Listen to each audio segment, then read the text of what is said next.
Welcome to Secrets from the Scene, a show for local musicians who want to improve their music, grow their audience, and learn about Minnesota's music scene. If you're interested in talking about all things music related and meeting interesting people from our local community, you're in the right place.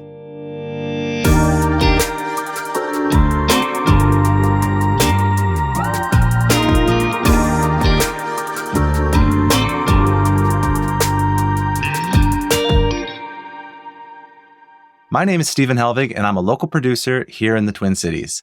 I'm excited for today's episode. Thank you for joining me. We're going to talk about avoiding the comparison trap. This is something we all know about. It's something that we probably all do. It's a lot like knowing that you should eat well and exercise and sleep 8 hours a night. We know these things, but they are very, very hard to do. We've all been there. We've been scrolling on our phones.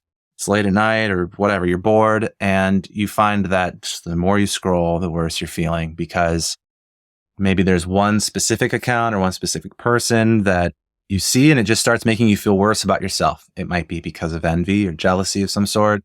You know, maybe it's another musician and whoa, look at how many followers they have, how many subscribers they have, look how many streams their new song got. Why did they get this opportunity? Why am I not getting this opportunity? I think you get the point. You know the feeling, and it sucks. And sometimes it's not somebody specifically. It can just be a general sense where you're going through and you're seeing all these creators and going, everybody's doing so much more than I am. I'm not getting anything accomplished. It's not hard to see why this is a bad thing, right? It's terrible for your mental health. It can really tank your sense of self-worth. And what that can lead to is then it just makes the motivation to keep grinding, to keep improving yourself lower and harder and just more prone to quit. Or a lot of people I see just quitting social media for a while. But if you're a local musician trying to grow your fan base and you're not on social media, it's pretty much a death sentence, I think now. I don't see how you could do it without. So just, saying, I'm not going to follow anything or I'm not going to be on my phone. Well, there might be times where you need to do that. It's not a strategy that's going to last very long. And this goes for more than just musicians, of course. If you have a local business, if you're somebody who's trying to generate awareness for your art, a product, your business, your venue, whatever, you're going to need to be on there and you're going to need to know how to use social media in a way that's healthy for you. And the truth is, there will always be somebody that's better than you. Always.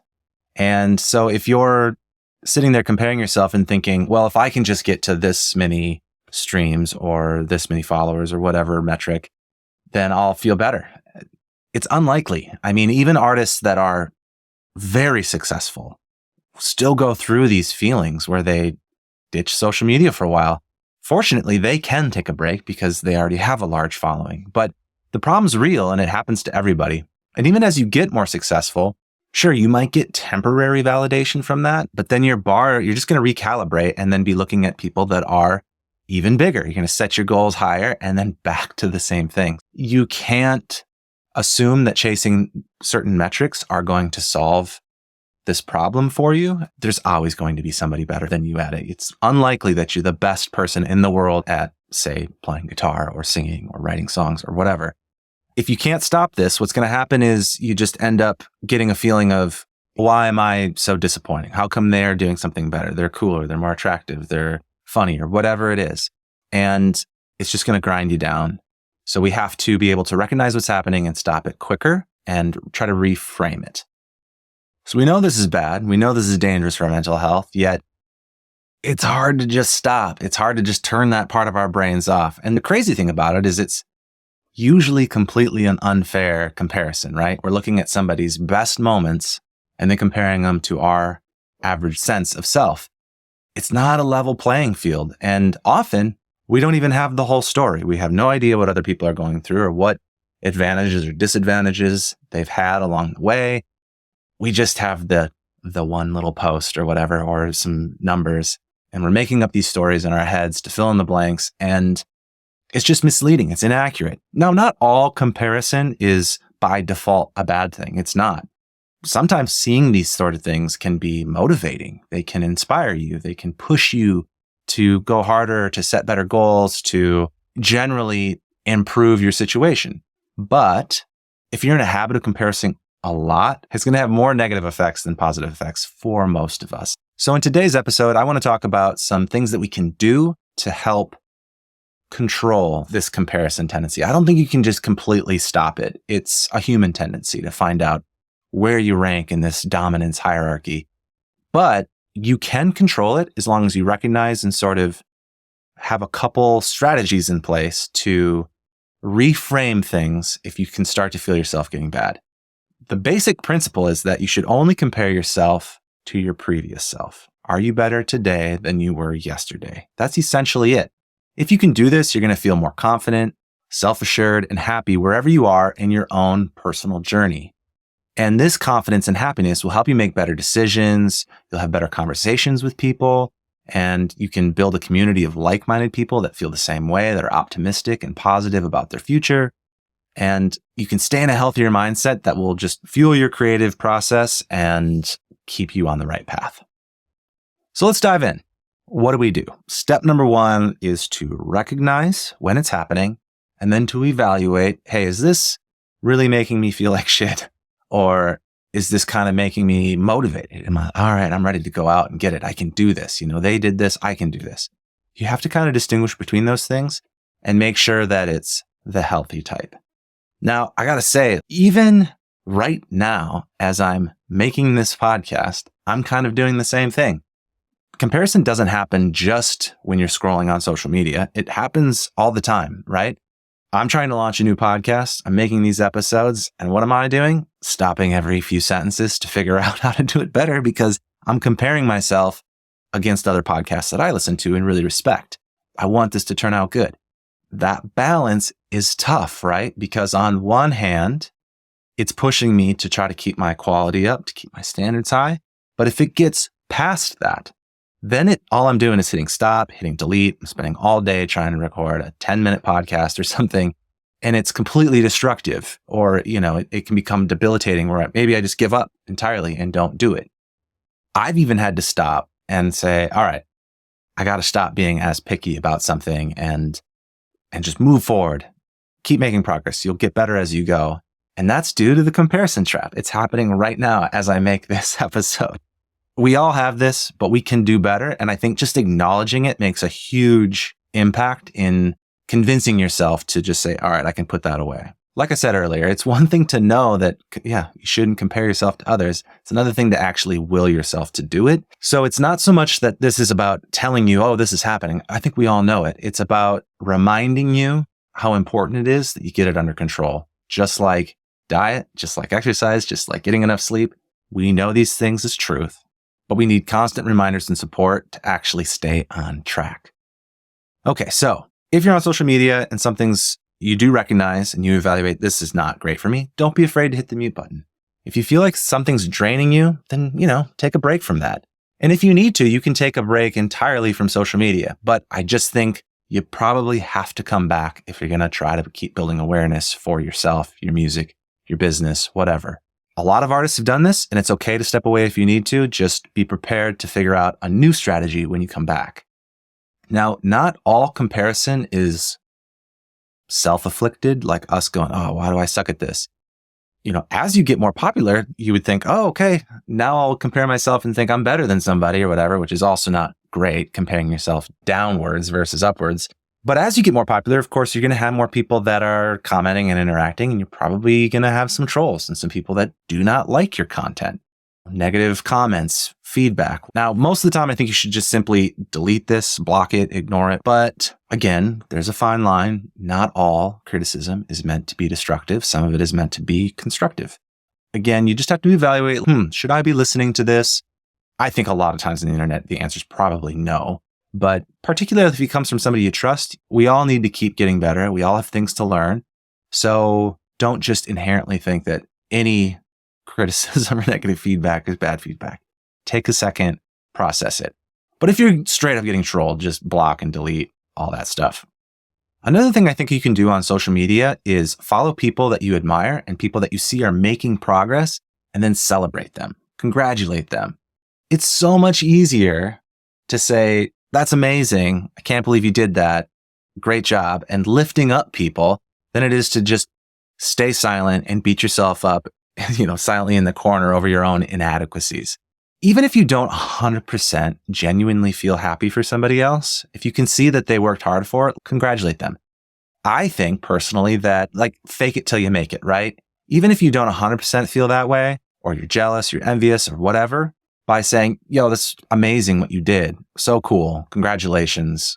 That might mean a lot to them. And that it's like karma. You put that out in the universe, you're likely to get that back. And there's rarely any downside to just spreading positivity and optimism. And I do think that if you do that, it can eventually come back to you and make you feel better. Okay, once you've started to recognize when it's happening and you can evaluate, this is not the greatest thing in the world, I think the number one thing that you can do is start practicing, start coaching yourself to shift your mindset inward and only compare yourself to yourself of yesterday, of last month, of last year. Are you better right now than you were this morning? Just look at your own progress. It's a simple concept, but it is not easy. But if you can do this, it shifts your mindset away from figuring out how you stack up against everyone else and more towards the things that are in your control. You can think about what can you improve right now? And what goes hand in hand with this is writing down your goals. You write them down so that way, if you start feeling this way, you can pull up your goals and you can go, okay, what is the thing that I can do either right now or schedule for tomorrow or next week or whatever, so that I can make progress towards my goals and start feeling better about where I'm at. Or you can look at your goals and say, well, last year I had a goal of recording and releasing some music and I wanted to put out a record and play these shows. And I did, I guess. Maybe right now it doesn't feel like much, but looking back, that was a huge accomplishment. It's so easy to forget about our own progress when we're looking at other people's stuff. So having our goals wrote down can really help us reframe how far we've come and what is the next step that's under our control. They also help you set your own criteria for success and failure rather than using someone else's. When you're scrolling on social media and you just see, this person got this cool opportunity. Why didn't I get it? Well, sometimes you have to ask yourself, did I even want that opportunity? Was I even working for that opportunity? Would I even say yes to that opportunity? Sometimes things just look cool, but they're not something that we would actually need in our lives. By having our own goals, we play by our own scoreboard rather than somebody else's. Define success and failure for yourself. Remember, we don't know the whole picture of everyone else, and they don't know the whole picture for you. Maybe if you're feeling like, I'm not getting where I want to go, maybe you just started a family, maybe you started a new job, maybe you moved, maybe there was other things in your life that were important to take care of, and you did handle them. That's still a win. Even if it impeded on other goals, that's just how life is sometimes. Remind yourself that the whole picture does matter, and all you're seeing on social media are one little piece of things. In the end, there's only one thing that you can be better at than anyone else, and that's being yourself. Authenticity is the only game you can win.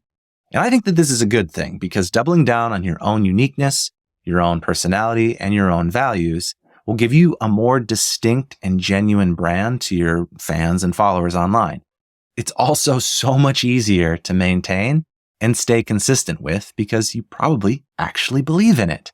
If you're trying to play by someone else's set of rules or standards, you're going to likely fall off at some point or come off boring or redundant or inauthentic.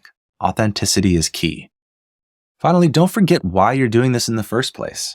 Why did you want to put your music out online and share it with the world? Why did you want to start a small business? Get back to your own values and don't worry about the metrics because it's far better to have 1,000 people following you that are really into what you're doing than having 10,000 that could kind of care less. Connect back to the real reason you're doing this and keep your eye on the prize. Don't start playing by other people's rules and lose touch with who you authentically are. It's likely to backfire and have poor results regardless. All right, let's kind of recap what we've gone through so far. Here are a few secrets to avoiding the dangers of comparison. First, recognize when it's happening. Don't get sucked in. Be conscious when you start comparing, either up or down, and remind yourself that everyone has individual circumstances that simply should not and could not be compared on any sort of equal playing field. Coach yourself to shift your comparisons inward. ask yourself if you're taking the steps, big or small, to improving yourself. Recalibrate and only compare yourself to yesterday's self. Write down your goals and review your progress. Make sure to celebrate your wins, big or small, and focus on what you can actually control. Remember that authenticity is attractive to others and sustainable for you. And finally, don't lose track of why you're doing this in the first place. So that's it for today's episode. Thank you so much for taking the time to listen. I hope that you got something helpful from this episode, whether it's just a nice reminder of some tools and techniques that'll help you dampen down the comparison tendency, or maybe a new idea that you can start implementing so that you can just deal with that feeling easier. Before I let you go, I just wanted to say that if you made it this far, I would love to hear from you because this podcast is brand new and I probably have very few people following it right now. So if you listened, I'd love to know what you thought. Send me an email, please. Let me know what you liked, what you didn't like, what you'd like to hear more of or less of. All of it would be super helpful in these early stages. So I'd really appreciate it. My email is Stephen, spelled Stephen, at secretsfromthescene.com. Let me know your thoughts. I'd love to hear from you. Or you can just message me on socials. I'm on Instagram mostly at Secrets from the Scene, but you can find me elsewhere. And yeah, let me know what you think. I'd really appreciate it. If you did enjoy the episode, please like and subscribe, share it with other people, help me spread the word. I'd really appreciate it. Until next time.